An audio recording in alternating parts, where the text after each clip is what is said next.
السلام علیکم پیارے بچوں، آج ہم آپ کے لیے زبردست کہانی لے کے آئے ہیں۔ کہانی اچھی لگے تو اس کو سبسکرائب، لائک اور شیئر کرنا مت بھولیے گا۔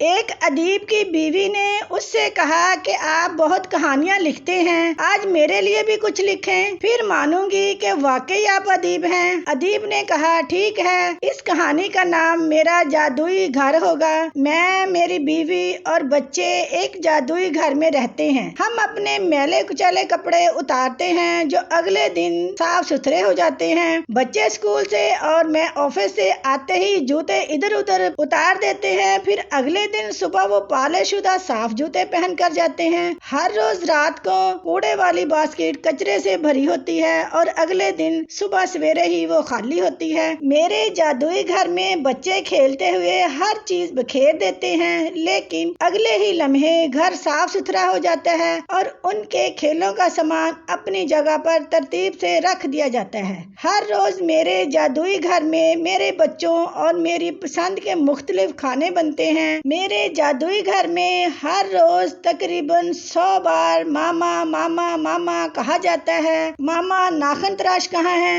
ماما میرا ہوم ورک مکمل کروائیں۔ ماما بھیا مجھے مار رہا ہے۔ ماما بابا جانی آ گئے۔ ماما آج بریانی بنائیں۔ ماما مجھے سینڈوچ بنا دیں۔ ماما یہاں میری بک پڑی تھی، اب نہیں ہے۔ رات سونے سے پہلے آخری لفظ ماما اور صبح اٹھتے ہی پہلا لفظ ماما میرے جادوئی گھر میں سننے کو ملتا ہے۔ کوئی اس جادوئی گھر کی طرف کبھی متوجہ نہیں ہوا ہوگا، حالانکہ ایسا گھر بیشتر لوگوں کے پاس ہے، مگر کسی نے اس گھر کے جادوگر کا شکریہ ادا کیا ہوگا۔ ان جادوئی گھروں کا کوئی جادوگر کوئی اور نہیں بلکہ ہر سمجھدار خاتون ہے، گھروں میں ایسے جادو کرتی ہے۔ اللہ سلامت رکھے ہر اس ماں کو جن کے صبر اور نہ ختم ہونے والے کاموں کی وجہ سے ہر گھر میں رونق ہے۔